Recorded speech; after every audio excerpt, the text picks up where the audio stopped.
Alors, bonjour tout le monde. Bienvenue dans ce second webinaire. Merci d'être encore présent en aussi grand nombre.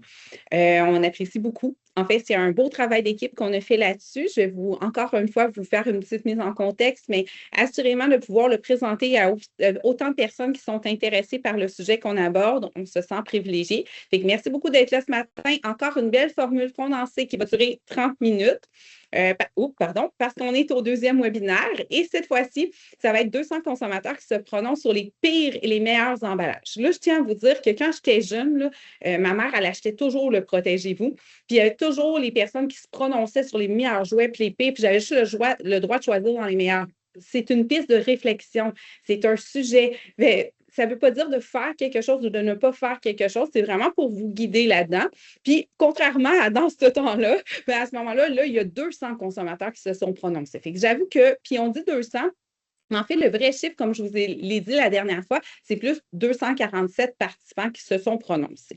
Alors, dans le fond, on est allé questionner les consommateurs. C'est un projet qu'on a la chance de vous présenter un plus grand auditoire parce qu'il a été financé. Dans le fond, on a eu l'aide financière pour pouvoir faire ce projet-là et vous le rendre accessible à tous. Ce qu'on veut, dans le fond, c'est que vous ayez les outils stratégiques pour vous guider dans les réflexions autour des emballages. Le résumé du projet et de la partie consommateur, fait que comme je vous l'ai mentionné la dernière fois, c'est à la base, parce qu'on dit 200 consommateurs, fait qu'on voit ça comme quelque chose de quantitatif, mais ça se veut vraiment une exploration qui est qualitative, c'est-à-dire qu'on a interrogé les gens, on les a questionnés. Ils ont aussi répondu à quelques questionnaires en ligne, c'est pour ça que je peux aller chercher des chiffres pour pouvoir vous les présenter. Mais ce qu'il faut surtout retenir, c'est toutes les belles discussions qu'on a eues avec plus de 200 participants qui, eux, ont jasé avec nous pendant 2 heures. Vous nous avez demandé la dernière fois et c'était voulu qu'on vous le mentionne au deuxième webinaire parce que là, on va rentrer plus par catégorie. Fait qu'on y va graduellement. Fait on s'est adressé à plus de 6000 personnes. On a demandé s'ils étaient intéressés à participer à des groupes de discussion, où il n'y aurait pas de dégustation. Fait que, habituellement, on fait de la recherche consommateur qui peut avoir un emballage, un produit, un concept, une idée. Mais dans ce cas-ci, ils étaient au courant qu'ils n'allaient pas faire de dégustation, que c'était vraiment 2 heures qu'ils allaient venir passer avec nous. Ce sont des participants qui sont de la grande région de Saint-Hyacinthe. Fait que c'est sûr que c'est inscrit sur notre banque de juges parce que nos installations sont situées ici, mais à la fois, on a des gens qui travaillent à Montréal, on a des gens qui passent sur la route, on est situé en bordure de l'autoroute, fait que ça nous rend une très, très grande accessibilité, fait qu'il y a plus de 6000 personnes qui ont reçu l'invitation et ils avaient l'opportunité de s'inscrire sur une période de 1 mois. C'est-à-dire que si, par exemple, je ne pouvais pas au début du mois d'octobre, mais je pouvais à la fin du mois d'octobre, ils avaient le mois au complet pour pouvoir manifester leur intérêt et remplir le petit questionnaire en ligne. Bien entendu, le questionnaire durait quelques minutes et ça nous permettait, dans le fond, de dresser le profil des participants en fonction des grandes catégories qu'on avait identifiées. Fait que, je répète les grandes catégories. On est allé chercher des gens qui ont des grandes familles, des gens qui font des boîtes à lunch, des gens qui travaillent plus de 40 heures par semaine, des 18 à 35 ans, des parents de jeunes enfants et des retraités. Fait que l'idée, c'est de couvrir le plus possible. Bien entendu, des catégories de personnes, il y aurait pu en avoir autant que de personnes. Fait que l'idée, c'était de plus cibler. Puis dans chacune de ces catégories-là, bien, on a fait 6 groupes de discussion, soit un groupe de discussion par catégorie de produits. C'est la même chose au niveau des catégories de produits. On les a regroupés d'une certaine façon. Et par exemple, bien, il y a eu des retraités qui ont fait un groupe de discussion sur les fruits et légumes, des retraités qui ont fait sur les viandes et poissons et ainsi de suite. Fait que voyez-vous, c'est comme un mix entre les deux catégories.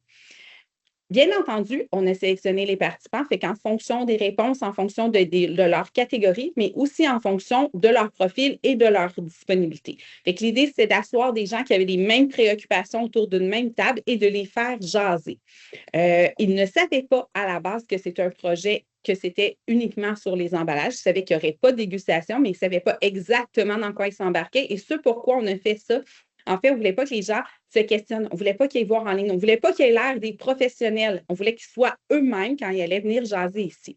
Ce que je dois vous mentionner ici, c'est que tous ces participants-là ont été rémunérés pour leur participation parce que ça durait 2 heures, parce qu'ils allaient se déplacer dans nos installations, parce qu'ils allaient être généreux de tous les commentaires qu'ils allaient donner. Ça nous donne la possibilité de choisir les participants et surtout d'avoir accès à un plus grand bassin de population. Je poursuis donc. Alors, ça nous a donné un 70 femmes et 30 hommes, bien répartis au niveau des catégories d'âge. On peut les diviser de différentes façons. Là, on l'a un peu simplifié, ce qui fait que la plus grosse catégorie est celle du milieu. avec des taux d'occupation différents. Il y en a qui étaient des étudiants, 18-35 ans, ça touchait un peu à ça, mais des fois, ça peut être plus tard. Puis, des fois, les retraités occupent aussi un emploi, mais à moins de 35 heures par semaine. Une même personne pourra se retrouver dans plus qu'une catégorie. Au niveau de la composition du foyer, vous voyez que soit ils pouvaient vivre seuls, soit ils avaient des conjoints et des enfants. Et dans chacun des groupes d'enfants, combien il y en avait qui avaient des enfants de cet âge-là. Une même personne peut être à différents endroits et ce qu'on visait, c'est une meilleure représentativité possible de la population démographique de façon générale. On a arrêté le tout à 75 ans. J'aurais bien aimé pouvoir questionner en haut de 75 ans. On avait accès à des outils technologiques sur place, fait qu'on voulait juste être sûr qu'on est à la bonne place et qu'on a limité ça à ce groupe d'âge-là. Et on aurait bien aimé pouvoir inclure aussi des adolescents et des jeunes, mais dans le cadre pour les mêmes limitations, dans le fond, là, de complexité, de fait aussi que les groupes de discussion avaient lieu soit en fin de journée et tout ça, fait qu'on s'est limité aux 18 à 75 ans. Alors, je dois vous faire une petite mise en garde à cette étape-ci. Ce n'est pas vraiment une mise en garde, plus que d'établir les paramètres. Ce qu'on va vous dire aujourd'hui, comme c'est le cas la dernière fois et comme ce sera le cas la prochaine fois, c'est basé sur les perceptions des consommateurs.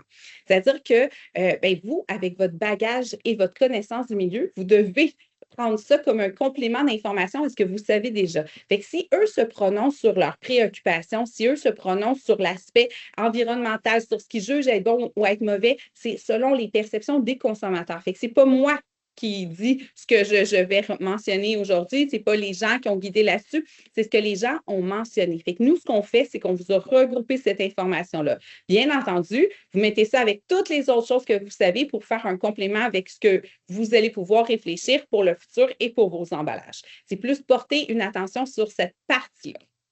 Nous débutons donc justement avec la partie perception où, comme la dernière fois, c'est la partie où on va être de façon globale. Fait qu'avant d'arriver dans leur catégorie, les participants, après ça, étaient divisés. Fait que soit fruits et légumes, comme je mentionnais tantôt, ils avaient à casser la glace en discutant, dans le fond, des emballages qu'ils trouvaient comme des coups de cœur. Ce que je dois dire, c'est que c'est plus facile de dire les produits que je considère moins coup de cœur, que j'aime moins. C'est plus facile de critiquer comme consommateur que de dire ce qui nous plaît vraiment. Et peu à peu, plus la discussion avançait, plus les coups de cœur ressortaient. En termes de coup de cœur, vous voyez 4 produits, mais ce n'est pas nécessairement la marque, ce n'est pas le produit à l'intérieur, c'est son emballage. Fait que c'est super important à toutes les fois. Ce n'est pas un produit, c'est son emballage qui est mis de l'avant. Fait que si vous avez, par exemple, un yogourt, puis ce n'est pas la marque Oikos, mais que vous utilisez le même genre de pot, dites-vous que vous avez la même critique autour de cet emballage-là. Et qu'un produit coup de cœur, c'est un produit qui se démarque. C'est un produit les consommateurs pourraient être prêts à payer plus. Là, je juste vous dire, quand je dis prêt à payer plus, c'est légèrement plus. Les gens ont un budget très limité en ce moment, sont très préoccupés par cet aspect-là. Fait que si votre pot coûte 1 $ de plus, c'est sûr que ça ne fonctionnera pas parce que les gens regardent les prix au 100 grammes, regardent plein d'informations autour de ça. Fait que c'est vraiment comme un léger supplément pour me faciliter la vie. C'est le cas, par exemple, du lait avec un bouchon. Que ce soit le pot en plastique, que ce soit simplement le bouchon qui est en surface, assurément, les gens trouvent que c'est un facilitant. Puis pour ne pas avoir à faire la boîte de carton qui est très difficile à ouvrir, ils sont conscients que peut-être ils payent un peu plus pour ça. Le fameux sac, il coûte peut-être pas plus cher, mais il est tellement performant à leurs yeux que c'est un gros coup de cœur pour plusieurs personnes. Je vais vous en reparler, c'est pour ça que je ne brûle pas tout ce que j'ai à vous dévoiler sur ça. Et le pot de verre. Assurément, peut-être que pas tout le monde les réutilise, mais ils sont plusieurs à nous mentionner qu'ils en font la réutilisation. C'est la même chose avec le pot de yogourt. Fait qu'ils mettent à l'intérieur leur salade, ils mettent à l'intérieur différentes choses. C'était vraiment, vraiment la mode, là, les salades en pot. Fait que les gens sont conscients que peut-être que ce pot-là en verre coûte plus cher qu'une conserve, mais qu'ils savent qu'ils vont pouvoir lui donner une deuxième vie et ils apprécient ça. Je passe maintenant aux emballages un peu plus catégorie pas super. Assurément, la pizza froide. Je vais aujourd'hui au moins vous en parler 3 fois parce que les consommateurs se disent j'achète ça pour faire un party, j'achète ça pour recevoir, j'achète ça parce que j'aime ça. Puis assurément, une fois que je l'ai ouvert, je ne sais pas quoi faire avec ça. C'est comme si l'emballage ne permettait pas une seconde utilisation. Fait qu'il y a beaucoup de frustration autour de ça. Déjà, celle-ci, c'est beaucoup mieux que l'autre que je vais vous présenter tantôt parce qu'il y a une boîte boîte en carton, mais sinon, il y a vraiment quelque chose qui, comme dans le transport, dans la conservation, qui est compliqué. La boîte de croissant, c'est la même chose. À multiples fois, ils nous ont mentionné à quel point cet emballage-là était compliqué pour eux. Je vais vous l'expliquer plus en détail. Et les gaufres, une fois ouverts, comment je remets ça dans mon congélateur, comment je dois me trouver une petite clip personnelle pour pouvoir le refermer. Fait que l'idée d'un produit qu'on considère comme moins agréable, c'est souvent des options économiques, mais conscient que ça préserve peut-être pas aussi bien le produit. Ça crée des frustrations tant au transport qu'à l'ouverture ou à la conservation. Puis, si jamais on pouvait penser à des options plus avantageuses pour répondre justement à ces problèmes-là, bien, ça pourrait être envisageable pour les consommateurs pour ces produits-là. C'est comme, c'est pas un produit ne touche pas à mon emballage, c'est un produit, pourrais-tu réfléchir à mon emballage? Je poursuis. Les intouchables, c'est complètement l'inverse. Les intouchables, c'est des choses qui existent depuis toujours. C'est peut-être pas les meilleurs choix, c'est peut-être pas les plus esthétiques, c'est peut-être pas les plus intéressants de façon générale, mais c'est souvent associé à un souvenir ou à la nostalgie. Fait que ce soit la tranche de fromage, que des fois, il y en a plusieurs qui ont de la difficulté à développer, l'espèce de joyeux festin qu'on consomme depuis qu'on est petit dans cette petite boîte-là. C'est comme des choses que je peux être appelée à racheter simplement parce que ben, ça fait la job et que j'ai toujours vu ça là-dedans. La poche de lait, c'est 50-50. Il y a 50 des gens qui disent c'est intouchable puis je ne veux que ça. Puis il y en a 50 qui font je ne sais même pas pourquoi ça existe encore. Fait que ça, c'est vraiment, je dirais, le produit le plus mitigé de tout ça.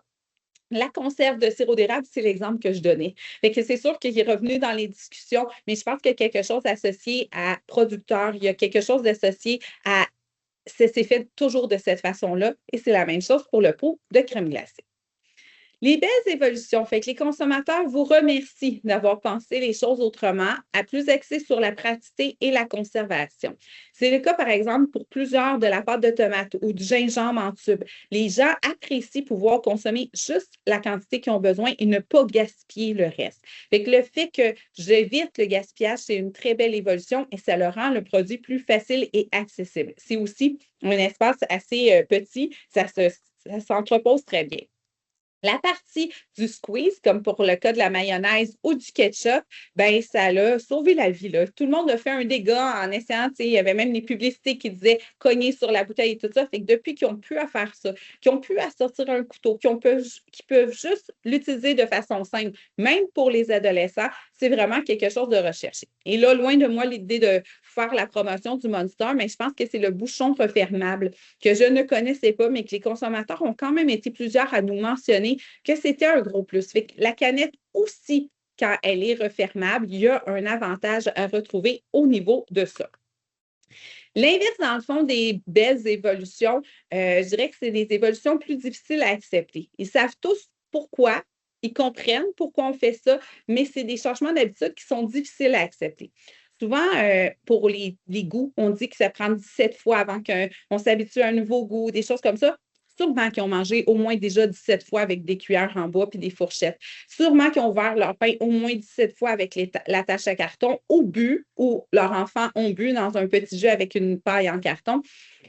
Mais ils se questionnent encore. C'est comme si c'est un changement qui est difficile à accepter. Et si quelque chose d'autre pourrait leur rendre plus de satisfaction, ils pourraient avoir beaucoup de potentiel pour ce type de produit-là. C'est comme si tout ça, ces évolutions-là, c'est que ça cause plus de frustration, puis que même certains s'empêchent, en fond, des fois, de faire certaines choses ou d'acheter certains produits parce qu'ils savent qu'ils vont avoir ce type de support-là. Fait que je pense que ça, c'est si jamais il y avait du travail à faire, ça pourrait être intéressant. Option avec les pires perceptions, ça, c'est comme le mal. Le mal, c'est-à-dire le plastique, le styromousse. Pourquoi la pomme ou la poire asiatique va être emballée dans un styromousse? Ils comprennent qu'ils ne veulent pas qu'elle soit bossée puis garder l'intégrité, mais ça représente quand même du styromousse. Ensuite de ça, la fameuse pizza en plastique. Est-ce qu'il pourrait avoir quelque chose qui ferait en sorte que je la préserve? Tantôt, il y avait la boîte, mais en même temps, c'est un double emballage. Fait que si c'est vraiment ça la meilleure option, ça, c'est souvent difficile à comprendre chez le consommateur. Et qui n'a pas acheté un paquet de viande à fondue, qui s'est cassé, qui a coulé dans le réfrigérateur, qui a dégelé pas de la bonne façon? Fait que ce genre de produit-là, actuellement, je sais qu'il y a des nouvelles options qui se mettent sur le marché, ça devient très intéressant pour les consommateurs. Allons-y maintenant par catégorie. Fait que vous soyez dans la catégorie des fruits et légumes, que vous soyez dans la catégorie boulangerie, c'est plus le type de contenant. Puis, voyez-vous, les consommateurs, là, c'est ce qu'on leur dit, c'est ce type d'emballage-là. Fait qu'on vous fait ressortir des perceptions pour différents types de contenants par catégorie, mais sachez que le contenant pourrait être applicable pour d'autres. Comme par exemple, là, c'est là que je dois vous dire qu'on a eu, dans le fond, 6 groupes de discussion sur les fruits et légumes, un par catégorie que vous avez vu de personnes, et ça l'a donné un nombre de 40. Alors, les chiffres que vous allez voir, les pourcentages que vous allez voir, vous allez en voir beaucoup, rapidement. En passant, je dois vous dire tout de suite que, dans le fond, le webinaire sont enregistrés. Tous ceux qui assistent vont pouvoir avoir accès à la rediffusion. Ils sont aussi accessibles sur notre site Internet suite à la diffusion, bien entendu, pas avant, mais après, et puis que vous pouvez les reconsulter. Cependant, les PDF, on ne va pas les envoyer comme ça, on va plus les rendre accessibles sous forme de documents de diffusion.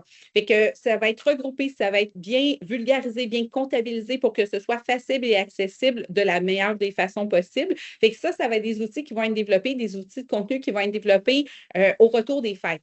Fait que soyez à l'affût, vous avez participé, vous allez sûrement recevoir ces informations-là, mais parce que ça fait beaucoup d'informations, puis parce que j'ai un type de présentation qui, sans ma voix et les explications, ça reste tel que tel, avec des gros chiffres puis des photos. Fait que je pense que c'est mieux pour le contenu qu'on vous fasse des outils après ça de vulgarisation. Alors, dans la catégorie fruits et légumes, les consommateurs, les 40 personnes, ont dû se prononcer en cochant tout ce qui disait que ça s'applique à cet emballage-là. Alors que dans un premier temps, c'est tout ce qui s'applique et qui est positif. Et après ça, c'était tout ce qui s'applique et qui serait un critère qui est négatif.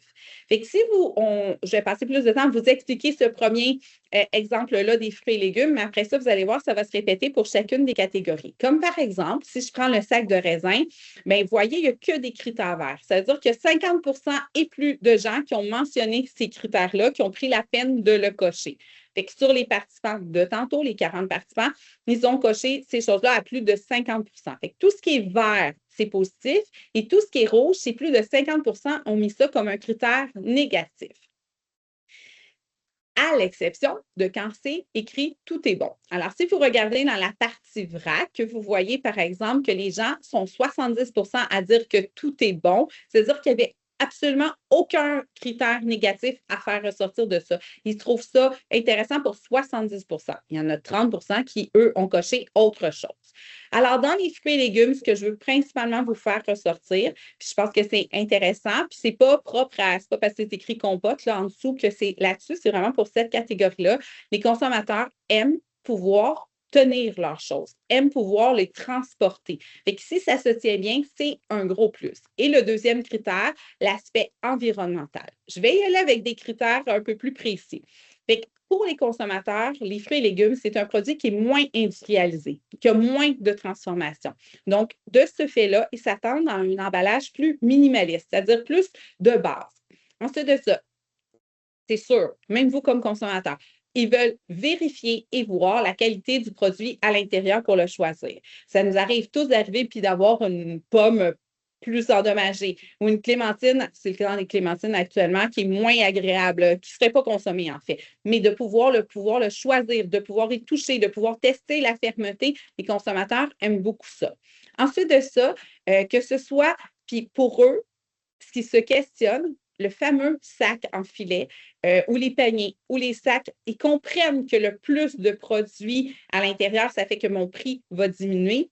Mais ce qu'ils se demandent, c'est pourquoi le coût unitaire, comme par exemple acheter des avocats, pourquoi c'est toujours le filet qui est en spécial et que l'avocat à l'unité ne l'est pas.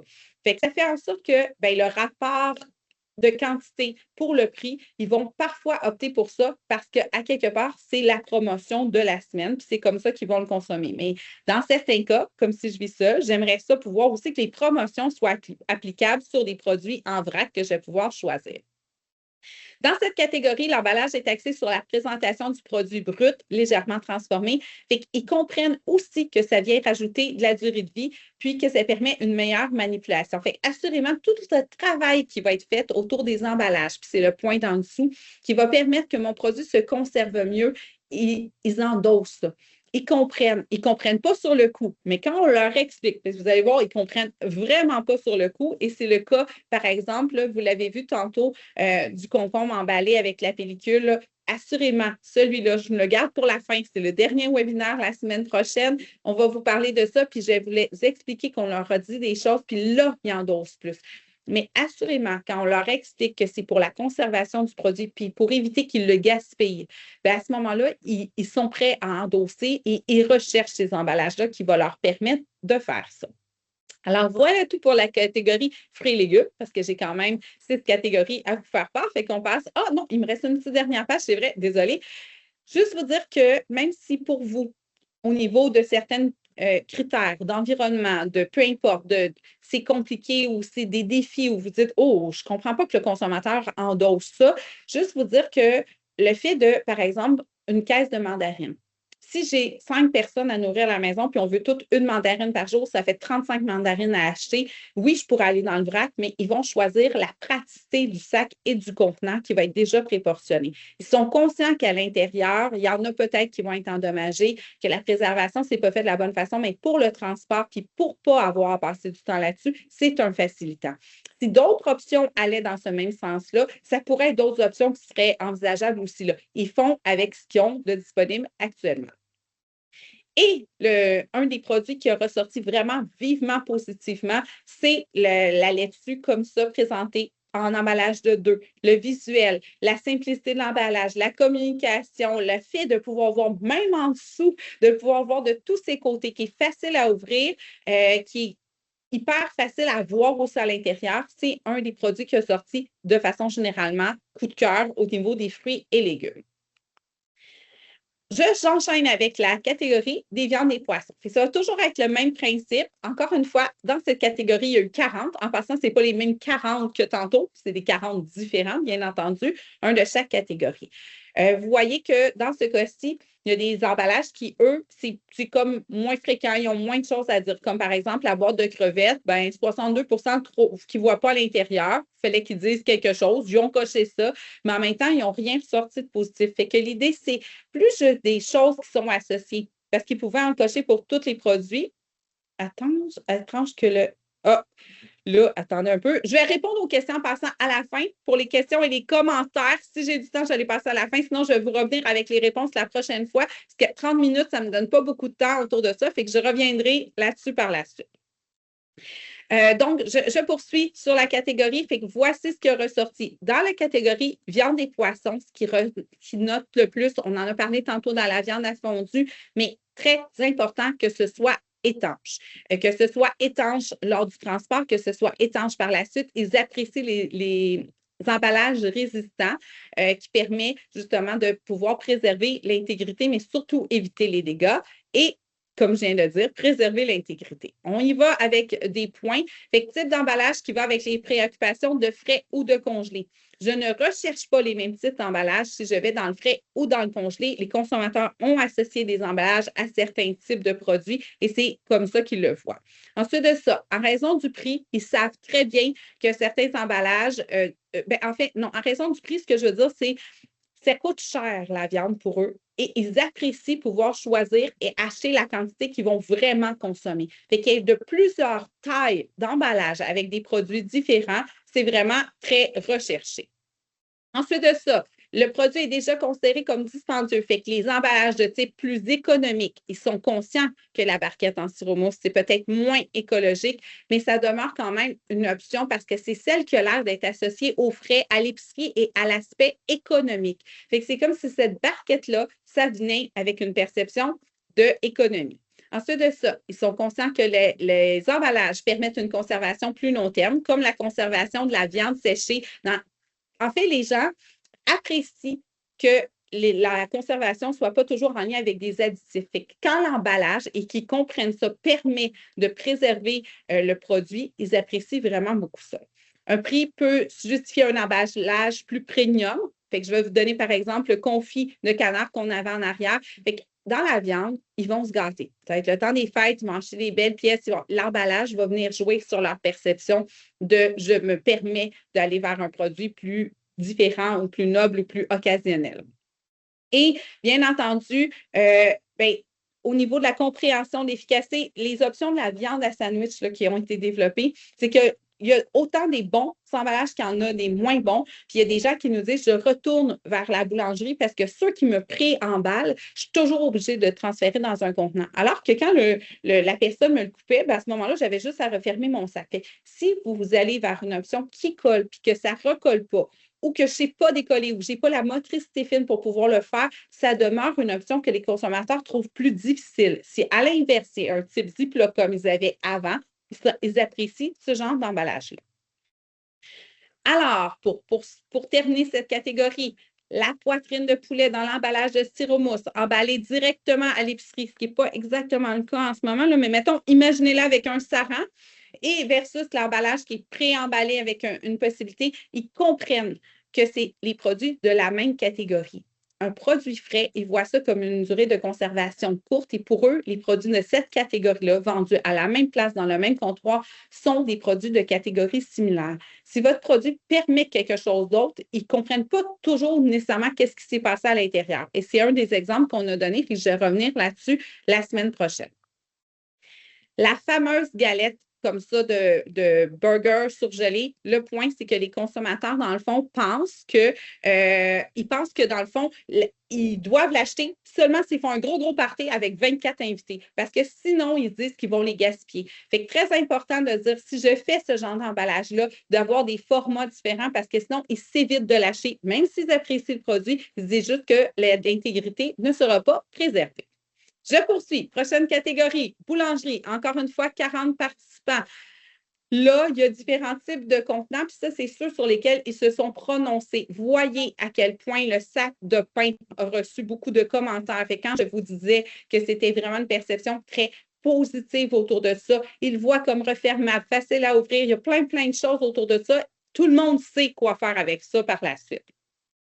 Donc, dans cette catégorie-là, on vise la partie recyclable, de savoir que je peux le mettre au recyclage, ça m'enlève la culpabilité et surtout léger, parce que dans le transport, puis pour ce type de produit-là, c'est encore plus apprécié. Oh, pardon, excusez, j'ai fait 2 fois. Alors, qu'est-ce qui va venir influencer? Perception de fraîcheur et de durée de conservation. Ils n'aiment pas que les autres utilisateurs aient pu rentrer en contact avec leurs produits. On avait une baguette que le bout du pain ressortait un peu, là, ça pour eux, c'est une grosse frustration. Dans le cas des fruits et légumes, ils savent, ils peuvent le laver, ils peuvent ensuite de ça, dans le fond, ils ont plus une meilleure potentiel d'éliminer les sources de contact, alors que pour le produit de boulangerie, ils vont le manger tel quel, fait que le fait que d'autres utilisateurs y aient touché, c'est un frein. Ensuite de ça, ils aiment l'idée d'avoir des produits pré-emballés qui vont pouvoir tout simplement transférer dans leur boîte à lunch. Ils ne voient pas, dans ce cas-là, la perception de trop de matériaux. Fait que si ça leur donne un facilitant, pour certains, ils vont vouloir aller vers ça. Le sac de pain classique est réutilisé de toutes les façons possibles, que ce soit la garderie, pour les promenades avec le chien, peu importe. Ils voient ça comme très intéressant. Et là, étonnamment, puis peut-être c'est ça le commentaire de tantôt, j'imagine, la barquette de croissant, ils ne l'aiment pas, alors que la barquette de laitue, ils l'apprécient. Pour les consommateurs, dans le fond, c'est 2 choses complètement différentes, même si ça se ressemble. Pourquoi? Parce que celle-là, ils la voient comme bruyante, coupante, cassante. La boîte de croissant, ils ont de la difficulté à l'ouvrir. Et si leur enfant l'ouvre puis que ça revole partout, c'est ça crée beaucoup de frustration. Puis c'est peut-être là. Il y a comme eu des frustrations, puis ce type d'emballage-là. Fait que c'est-tu la façon qui clip? C'est-tu la façon que l'utilisateur de la laitue, c'est souvent un adulte qui va faire les repas, alors que l'autre, ben, c'est un peu tout le monde qui a le goût de manger un croissant. C'est-tu cette perception-là qui vient jouer? Étonnamment, effectivement, pour les croissants, c'est très déplaisant, alors que l'exemple précédent, c'était très plaisant. Voyez-vous à quel point, selon la perception du consommateur, ce n'est pas un emballage qu'il voit, c'est une satisfaction d'un produit dans un emballage. Donc, les produits de boulangerie, assurément d'avoir des choix différents. Le produit que plusieurs ont mentionné acheter pour sa facilité et sa capacité de le conserver, c'est le 2 baguettes emballées individuellement. Et la boîte Costco est intéressante à avoir bien, si j'ai un grand congélateur ou une grande famille. Mais ces deux options-là, ça permet d'avoir un produit à la maison et de ne pas avoir à se déplacer à l'épicerie, grandement apprécié. Et cet emballage-là de Peinade, où, parce qu'il y en a 10 à l'intérieur, j'ai besoin de refermer mon emballage et il fonctionne très bien. Donc, un produit qui fonctionne bien. Je poursuis. Dans le comptoir réfrigéré, 42 participants cette fois-ci. Fait que dans le comptoir réfrigéré, c'est des produits de la vie quotidienne. C'est des produits que les gens achètent régulièrement. De façon générale, ça passe très, très bien. Ils sont fait ressortir certaines petites choses, mais je pense que l'aspect refermable des emballages, c'est vraiment un gros plus. Je vous en parlais la dernière fois, la bouteille de Yop, mais tout ce qui peut se refermer, le bouchon refermable, c'est très intéressant et la facilité à ouvrir. Dans le comptoir réfrigéré, fait à quelque part, ils sont plus à l'affût d'options plus économiques, puis ils sont capables de faire des options plus premium. C'est le cas, par exemple, des yogos, que c'est facile. Le visuel fait la partie plus premium. Ensuite de ça, ils s'attendent à des matériaux similaires qui vont pouvoir empiler, qui vont pouvoir regrouper ensemble, puis qui va bien s'empiler dans le réfrigérateur. Fait que ça, c'est quelque chose qui est recherché, la partie compacte et similaire entre tous les produits.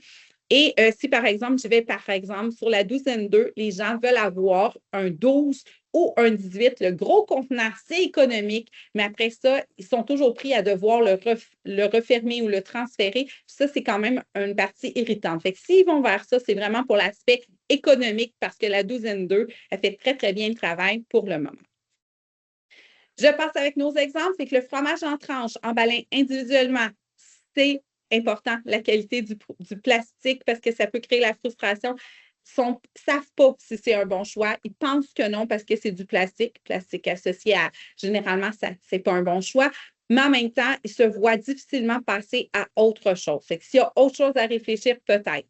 À l'inverse, si j'achète du fromage en tranches, puis je paye plus cher pour ne pas avoir à le trancher, puis que mon emballage fait en sorte que l'humidité se crée, puis que tout reprend en bloc, c'est une frustration. Fait qu'assurément, à considérer, si on fait quelque chose pour que ce soit un facilitant, puis que le facilitant ne peut plus exister parce que la préservation ne s'est pas faite de cette façon-là, c'est frustrant pour les consommateurs.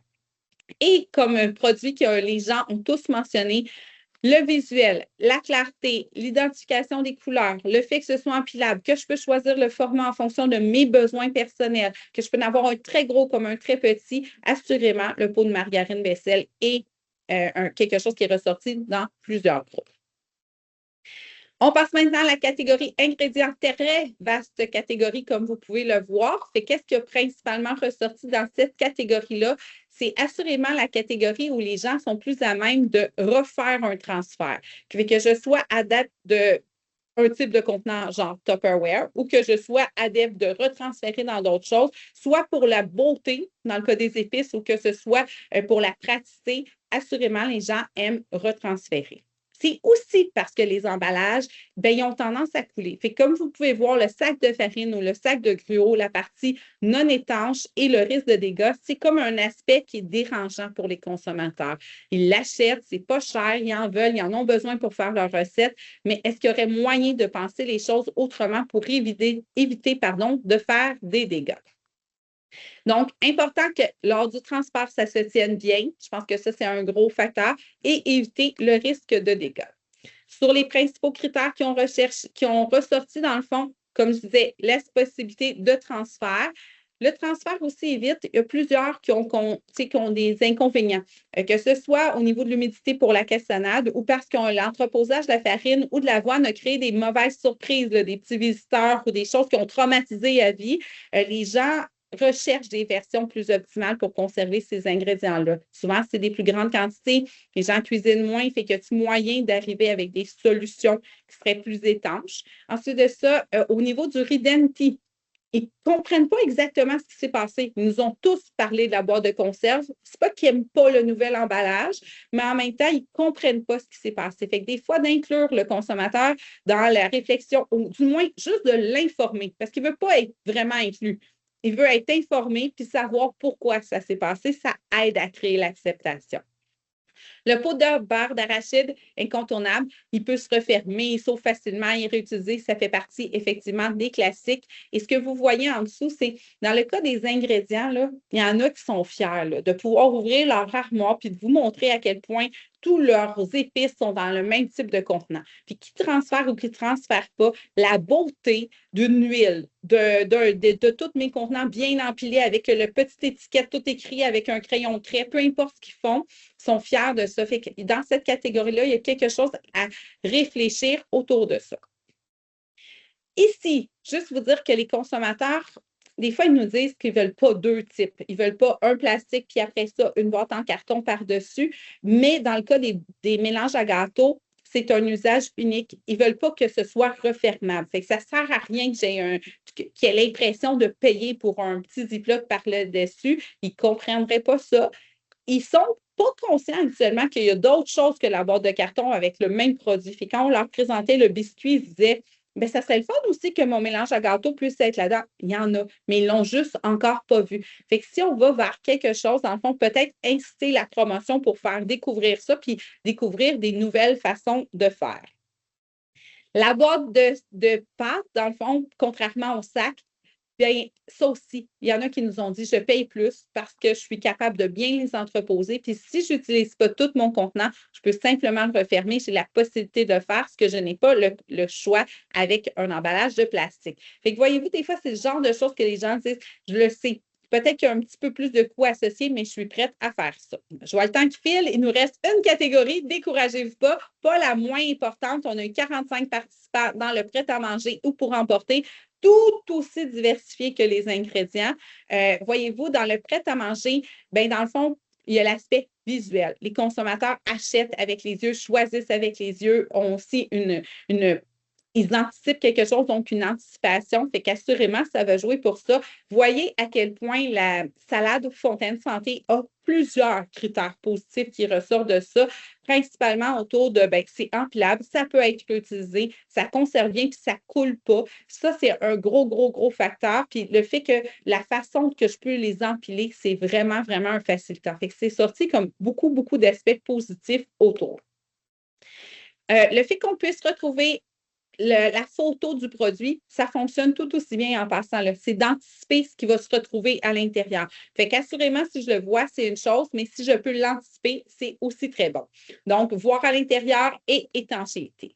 J'arrive avec les critères principaux. Fait que je vais commencer par la fin, je vais passer par HelloFresh. Fait que les gens qui achètent ça là, sont conscients que peut-être ce n'est pas le meilleur pour l'environnement. Ils optent pour ça de façon occasionnelle et dépanneur parce que pour eux, c'est vraiment leur ami du moment qui leur permet d'avoir accès à des ingrédients de qualité. D'ailleurs, la qualité, la fraîcheur est toujours renommée. Et ce qu'ils font en sorte qu'ils se déculpabilisent un peu, c'est qu'ils disent, bien, j'ai appris des choses, fait que je vais pouvoir le refaire éventuellement. Fait qu'ils se donnent, dans le fond, ils sont conscients que c'est une option qui leur facilite la vie et ils sont très satisfaits de ce qu'ils achètent, malgré le fait qu'ils trouvaient ça un peu dispendieux. Ensuite de ça, la catégorie emballage, puis c'est de boîte de type. Là, en passant, ce n'est pas cette marque-là, mais c'est boîte de type.